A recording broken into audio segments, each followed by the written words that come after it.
So welcome back folks to another one of my videos. I'm Brendan from Bluelight, and over the past several years I've been coaching and supporting people for the police recruitment process. So welcome to North Wales on a swing, another one of my videos of Brendan on a swing in North Wales. A bit cooler than it was yesterday. I'll just show you the view, and very nice it is too.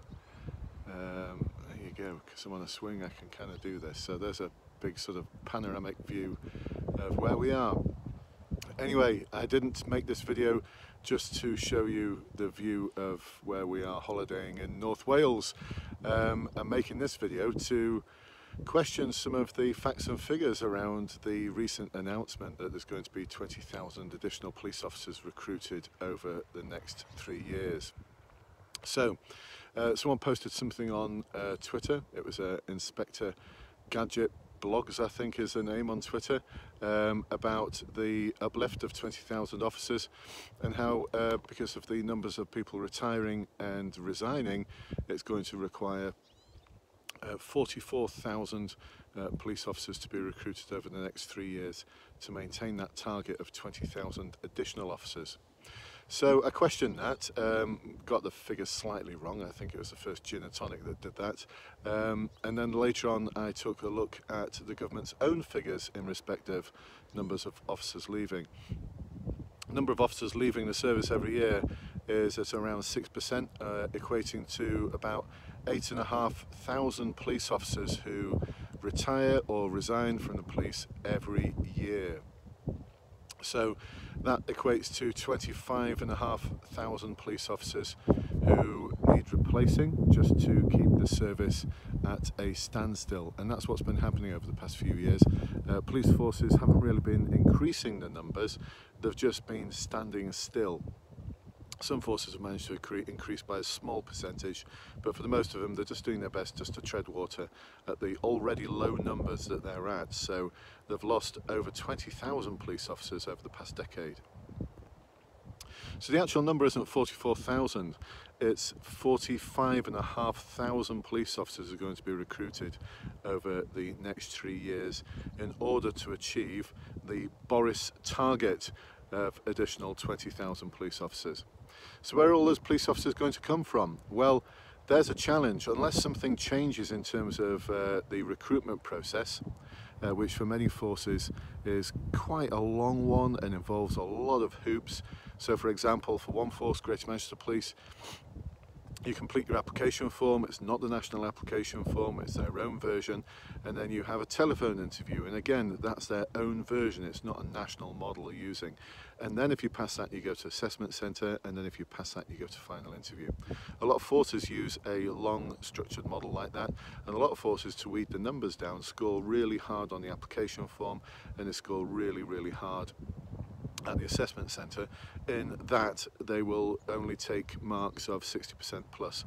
Gloucestershire, South Yorkshire Police have done that recently, even though they'll say the pass mark is 50. Devon and Cornwall have always said that the pass mark's 60, not the national pass mark of 50%. And then there's a final interview after the assessment centre. So a lot of hoops to jump through. After that is medical fitness and vetting, and a lot of people fail on those stages, which means that invariably it's about 1 in 10, for some forces it can be greater than that, but about 1 in 10 applicants actually succeed in getting in. North Yorkshire Police just recently had a campaign. I looked at those numbers in terms of the number of people who applied versus the number of people invited to assessment centre and the number of actual vacancies they have, and it's about 1 in 13 will get in. Anyway, let's take a conservative 1 in 10 applicants. So 45,500 police officers are going to need to be recruited. That equates to 450,000 plus people need to apply to join the police. Oh my goodness, 450,000, that's almost 500,000 people are going to need to want to be police officers over the next 3 years, and I just don't see that happening, especially as according to the Office for National Statistics, there were 827,000 job vacancies between March 19 and June 19, so that's 827,000 job vacancies. So that's a lot of vacancies that people can apply for, and there was only 1.3 million people who are actually unemployed. So how are they going to get 450,000 plus of those potential applicants to apply to want to join the police? The salary has stood still effectively for the past 10 years. There's been the odd increase of 1% each year, but that's not caught up with inflation. There's been over the past couple of years a bonus pay award of another 1% that's come out of actually the force's own funds that stopped them spending money on other things.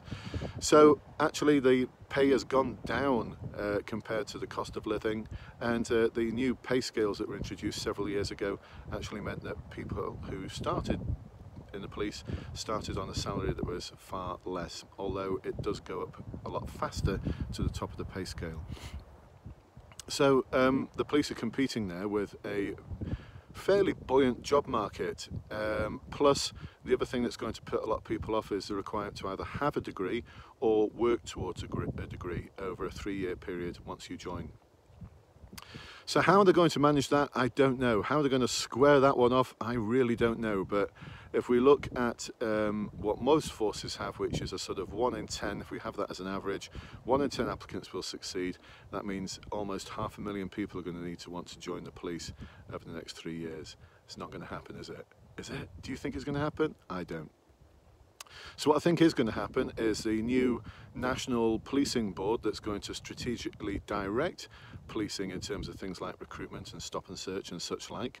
A real U-turn there away from localisation and policing and crime commissioners overseeing and having a governance role with the police to a more national strategic steering, directing group. I'm not quite sure how this policing board is going to work, but they've already said they're going to hold police forces to account for hitting the targets that are going to be set around recruitment. So what I think is going to happen is all the additional layers are going to get removed.